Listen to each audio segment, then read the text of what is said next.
अस्सलाम वालेकुम। जीअं त मुंहिंजो नालो मोहम्मद उस्मान लगारी, ॻोठ जीवण लगारी, मौजूदा रहाइश हाल बुकेरा रोड, टंडो लियार शहर।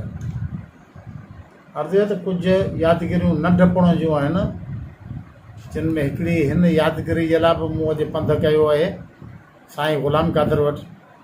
ऐं साईं ग़ुलाम क़ादिर मूंखे इलाही मुतासिर कयो आहे, जे लाइ मूं वटि लफ़्ज़ कोन्हनि जेके आउं इस्तेमालु करियां। ॻाल्हि इहा त मूं साईं मोहम्मद हाशिम जेको सेक्रेटरी हो इरिगेशन ॿियनि उहिदनि ते रहियो, हुनखे काफ़ी दफ़ा रेडियो ते टीवी ते ॿियनि प्रोग्रामनि में ॾिठोसीं, पर मूं हुनखे पहिरियों दफ़ो जेको ॾिठो त जवानी में, यानी त जॾहिं ही टंडो जाम एग्रीकल्चर कॉलेज जो शागिर्दु आहे ऐं असीं उन वक़्तु 6वीं क्लास जा शागिर्द आहियूं ऐं इस्लामिया हाई स्कूल मिसण वॾी जे हॉस्टल में रहूं था।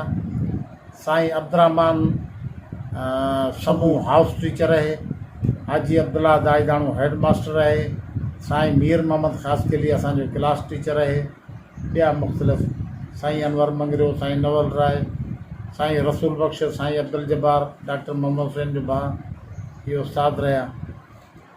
उन दौरान भुट्टो साहिबु आयो पियो मीरपुर ख़ासि, उनखे इस्तक़बाल ॾियण जे लाइ इस्तक़बाल कमेटी जेका हुई टंडो लियार पाकिस्तान पीपल पार्टी टंडो लियार जे तरफ़ां, उन वक़्तु टंडे लियार जो सदर हो साईं ख़लील रहमान लगारी। साईं ख़लील रहमान जे तरफ़ां इस्तक़बाल ॾिनल हो सुल्तानाबाद बस स्टॉप ते। इहो सुल्तानाबाद, इहो एतिरो सुल्तानाबाद कोन हो, उन वक़्तु बिरोहिन जी हिकिड़ी होटल हुई नंढड़ी ऐं कारी किटलियूं हिकिड़ी रखियो वेठो हूंदो, ॿ टे भॻल कोप, इहा उन्हनि जी होटल हुई। असां शाम जो 5 बजे खां पोइ होटल ते केरु बि कोन हूंदो, माण्हू हलिया वेंदा। ठीकु, हिते इस्तक़बाल आहे। उन ॾींहुं असांजे जेके ॻाल्हियूं ॿुधियूं असीं भुट्टे साहिब जा आशिक़ थियासीं त बाबा अचे पियो ग़रीबनि जो साथी, शागिर्दनि जो, मज़दूरनि जो। असीं वियासीं हुते, असीं हिन इश्क में सुबुह जो 10 बजे सुल्तानाबाद पहुची वियासीं।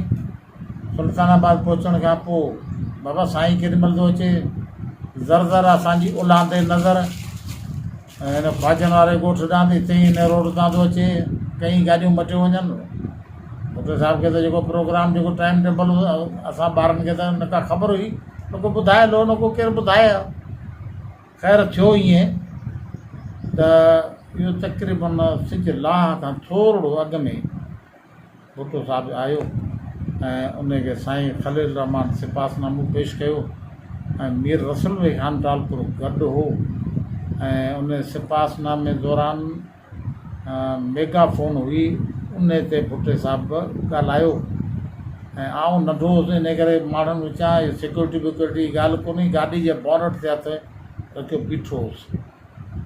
उनखां अॻु में साईं मोहम्मद हाशिम लगारी, जंहिंखे असीं उन वक़्तु मोहम्मद हाशिम धमर छॾींदा हुआ, दोस्त छोकिरा, यानी मजमूए खे बीहारण जे लाइ इस्तक़बाल जे माण्हुनि में जेके आया पिए।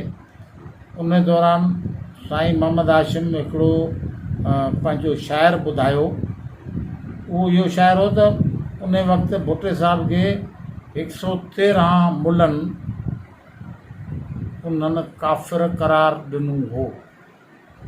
हाणे उन मुलनि में कहिड़ा हुआ, उन्हनि जो सर फ़हिरिस्त मौलाना सैयद अबुल आला मौदूदी, जमात इस्लामी जो सरबराह, ऐं मौलाना शाह अहमद नूरानी, ॿिया इन क़िस्म जा मौलाना हुआ। पर हिकिड़ो मौलवी असांजो हैदराबाद जो सिंधी मुल्म बि हो, मौलाना ग़ुलाम मुस्तफ़ा कासमी, जीअं ते असांजा पोड़ा खिलंदा, चवंदा भाई इन मुल्ह को बि लाचार हा ही फतवा ॾियण था।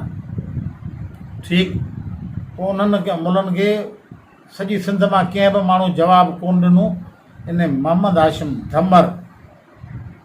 धमर आउं सम्झां थो त वॾो दिलेर, बाहिमत ऐं बा किरदार ऐं यगानो इंसानु, उन स्टेज ते बि जवाबु ॾिनो त दाऊद कोन्हे, सहगिल कोन्हे, मिल जो मालिक काफ़र कोन्हे, काफ़र थियड़ो मुंहिंजो मन 113 ईअं चवनि।